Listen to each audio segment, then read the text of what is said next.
Hello friends, তোমরা সবাই কেমন আছো? আশা করি খুব ভালো আছো। এই বড়াগুলো খেতে দারুণ লাগে। আচ্ছা, তোমরা কারা কারা ডালের বড়া খেতে ভালোবাসো অবশ্যই আমাকে কমেন্ট করে জানিও। আমাদের বাড়ির আমরা চারজনাই ভীষণ ভালোবাসি। আচ্ছা, তোমরা কারা কারা ডালের বড়া খেতে ভালোবাসো আমাকে কমেন্ট করে জানিও।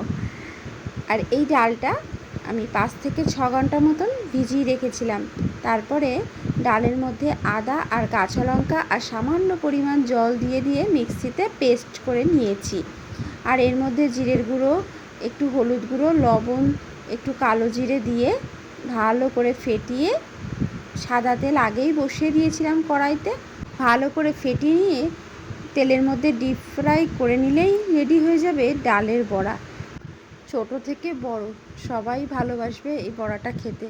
আর এত সুন্দর হয়, ভাত দিয়ে খাওয়া যেতে পারে একটা কাঁচা লঙ্কা সহযোগে গরম গরম ভাতের সাথে, কিংবা ডালের সাথে ডাল দিয়ে ভাতটা মেখে বড়াটা মুখে দিয়ে খেতেও খুব ভালো লাগে। আবার বড়ার তরকারি আলু দিয়ে রসা, ওটাও খুব ভালো লাগে। তো অনেক রকমভাবেই খাওয়া যায়, যে যেটা ভালোবাসে সে সেটাই খায়। আজকে আমি ডালের সাথেই খাবো। তো দেখো, লাল লাল করে ভেজে নিয়েছি, কি সুন্দর হয়েছে। আজকের মতন টাটা।